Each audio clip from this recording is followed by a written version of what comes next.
안녕하세요. 이번 영상은 국가고시 성인간호와 상황별 포지션에 대한 영상입니다. 25가지나 되니 바로바로 시작해 보도록 하겠습니다.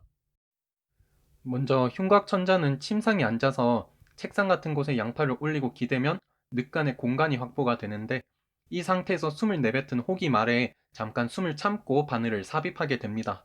시술 후에는 천자 부위를 위로하여 안정을 취하고요.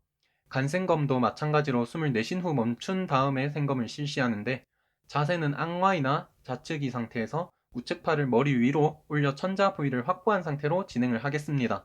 신생검은 복부 밑에 단단한 베개 같은 걸 대주고 보기를 취한 상태에서 흡기 후에 호흡을 멈춘 후에 실시를 하겠습니다. 흉관 배액은 삽입 시에는 위치에 따라 적절한 자세를 취해주고요. 기억하실 것은 제거 시에는 숨을 내쉰 후에 참은 상태에서 제거를 하게 되는 겁니다. 부비동염 수술은 수술 중에는 흡인 방지를 위해 측위를 취해주고, 수술 후 의식이 돌아와서 흡인 위험이 없다면 반좌위를 취해 배액을 촉진하여 줍니다. 다음으로 PCI, 경피적 관상동맥 중재술이나 심도자술 같은 경우에는 삽입 부위를 구부리지 않고 모래주머니 등으로 멸균 압박 지혈을 해줄 수 있습니다. 7번째, EDG, 상부 위장관 내시경의 경우에는 좌측이나 심즈 포지션으로 침을 옆으로 흘리도록 하고, 관장, 대장경, 결장 내시경의 경우에는 엉덩이가 잘 보이도록 심즈 포지션을 취해줄 수 있습니다. 직장경이나 S상 결장 검사의 경우 S상 결장을 좀 펴주기 위해서 슬흉위를 취할 수 있습니다. 다음으로 위관 영양은 당연히 흡인을 방지하고 잘 내려보내도록 좌위나 반좌위, 그것이 어려운 경우에는 우측위를 취해줄 수 있습니다. 위와 12지장을 이어주는 유문이 우측으로 이어져 있기 때문이죠. 이번에는 급성 췌장염이나 충수염 등에서 나타나는 증상인데, 배가 아파서 상체나 무릎을 구부리고 있는 모습을 보이기 때문에 여기 넣어봤습니다. 다음으로 급속이동 증후군은 빌로스2 위절제술을 시행한 환자에게서 잘 나타나는데, 음식물이 소화도 안 되고 빠르게 장으로 내려가서 혈액의 수분이 장으로 빠지고 후기에는 저혈당이 나타나는 증후군입니다. 위장의 배출을 느리게 하기 위해서 식사 시에는 옆으로 누워서 먹고요. 식후에는 좌측이나 앙와이로 눕도록 합니다. 행와이랑 측이랑 단어가 헷갈리는데 거의 비슷하다고 생각을 하시면 되고요. 그래도 궁금하시다면 동영상 아래 설명란에 관련 자료를 올려놨으니 한번 확인해 보시면 감사드리겠습니다. 아무튼 결론은 누워서 먹고 소화시키되 우측이는 안 된다입니다. 13번째, 폐절제술이나 개흉술의 경우에는 수술 후 의식 회복이 될 때까지 똑바로 누워서 고개만 옆으로 해주시고, 의식이랑 바이탈 사인이 안정이 되면 반좌위를 취해줍니다. 수술에 따라 다른데 기억하실 거는 전폐절제술의 경우에는 남아있는 폐를 위로 해서 4분의 1 정도의 측위를 취해줄 수 있고요.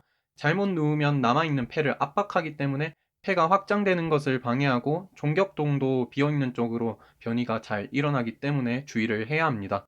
완전 측위도 마찬가지로 금지입니다. 쇼크 체인은 변형된 트렌델렌버그 체이라고도 하는데, 하지에 있는 정맥혈 기한을 위해 다리만 올려줄 수 있지만 시민성 쇼크에서나 심장에 혈액이 부족한 게 문제가 아닌 경우에 제대로 못 짜내는 게 문제이기 때문에 이런 경우에는 하지 않습니다. 15번째, 요추천자의 경우에는 일명 새우 자세를 하고 척추 간격을 이렇게 넓혀서 시행을 하도록 합니다. 부작용으로 두통이 심하기 때문에 6시간에서 24시간 하루 정도는 반듯하게 머리를 들지 않고 누워 있습니다. 뇌혈관 조영술 같은 경우에는 ICP 방지를 위해 8시간에서 하루 정도를 머리를 30도 상승한 체위로 유지해 줄 수 있도록 하고요.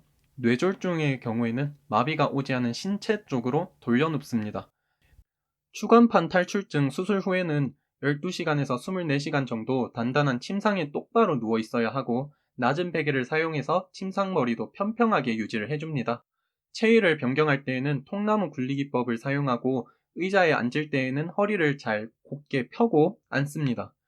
뇌종양의 경우에는 종양 때문에 두개내압이 상승되어 있는데, 수술 후에 CSF 순환을 원활히 하여 ICP 상승 예방을 막기 위해 침상머리를 5에서 20도 정도 올려줄 수 있고요. 뇌하수체 절제술의 경우에도 수술 후 ICP 상승을 막기 위해 30도 정도를 올려주도록 합니다. 갑상선 절제술은 목 쪽에 하니까 머리 옆을 베개나 모래주머니로 지지를 해주고요. 기침할 때는 목 뒤로 머리를 받쳐줘야 한다고 교육해야 합니다. 슬관절 치환술은 48시간 동안 무릎을 굴곡시키지 않고 하지를 약간 올려주도록 합니다. 포지션은 측이랑 앙하이를 번갈아 할 수 있습니다. 이번엔 고관절 치환술인데요. 탈구되지 않도록 외전 상태를 유지하기 위해 외전 베개를 다리 사이에 두고 당연히 하지 말단 부위도 내외 회전을 금지하도록 합니다. 반대로 하지 절단 후에는 관절이 구축되는 것을 예방하기 위해 고관절 내전을 의식적으로 유지해주고요. 하루에 3에서 4회 정도 보기를 취해줄 수 있겠습니다. 이번 영상도 준비된 것은 여기까지입니다. 천자나 생검을 하거나 근골격계 파트에서 조금 헷갈릴 수 있기 때문에 이런 것들 위주로 준비를 해봤고요. 오늘도 제가 조금이나마 여러분들께 도움이 되셨기를 바랍니다. 시청해주셔서 감사드립니다.